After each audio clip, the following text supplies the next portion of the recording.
Dragon ball GT का अंत एक बहुत ही दिलचस्प पक्ष है ड्रैगन बॉल एनीमे का। विवादों से घिरा हुआ होने के बावजूद और इतने साल बीतने के बाद भी इसे एक बेस्ट मोमेंट माना जाता है ड्रैगन बॉल हिस्ट्री में कि आखिर गोकू के साथ क्या हुआ। क्या वो ड्रैगन बॉल जीटी के अंत में मर गया, सेनरॉन के साथ ट्रेनिंग करने चला गया, या फिर वो अमर हो गया? आइए जानते हैं एग्जैक्टली गोकू के साथ हुआ क्या।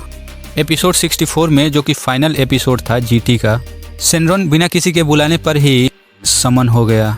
लेकिन हमेशा की तरह सेनरॉन के आने पे अंधेरा नहीं हुआ, बल्कि वो उजाले में था और उसने सभी सिविलियंस को जिंदा किया, जो कि गोकू की फाइनल विश थी। और फिर गोकू ने सबको गुड बाय बोला और सेनरॉन के साथ चला गया।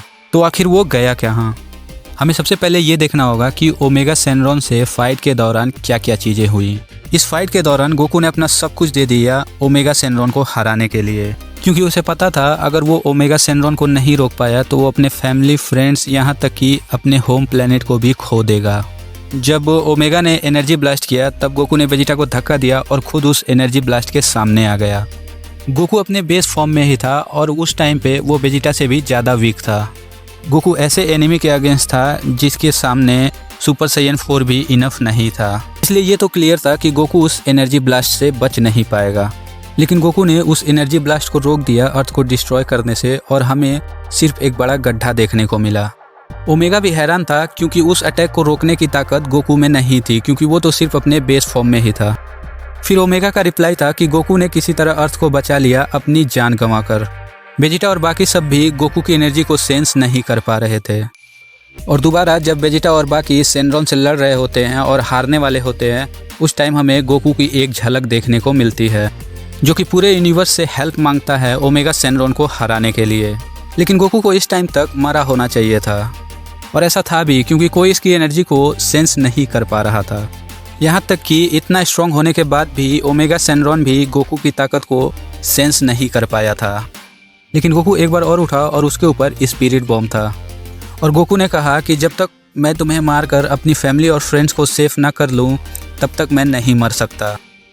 ड्रैगन बॉल जीटी के राइटर अत्सुशी मैकावा ने एक इंटरव्यू में बताया था कि गोकू को उस गड्ढे से निकलने के बाद एक ऐसा ऑरा मिला जिससे कोई भी अटैक उसे डैमेज नहीं दे सकता था, जो कि हमें देखने को भी मिला कि कैसे ओमेगा का अटैक गोकू पे बेअसर हो रहा था।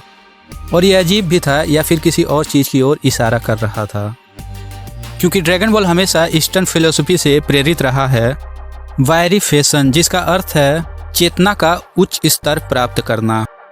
अब आसान शब्दों में बताऊं तो हो सकता है गोकू ने अपनी अंदर की शक्ति और आत्मा को उस लेवल पर पहुंचा दिया जहां वो साधारण मोर्टल तो नहीं रह गया था। और इस फिलॉसफी के हिसाब से जो भी इसे अचीव करता है वो मोर्टल वर्ल्ड में बिलोंग नहीं करता, और उसे एक ड्रैगन अपनी पीठ पे बिठाता है और हेवन की ओर ले जाता है। और ठीक ऐसा ही हुआ ओमेगा सेनरॉन के हारने के बाद। सेनरॉन बिना बुलाए ही प्रकट होता है और गोकू को ऑलरेडी पता होता है कि ओमेगा सेनरॉन के साथ उसे जाना है, जिसके बाद वो सबको गुड बाय बोलता है और हमेशा के लिए चला जाता है।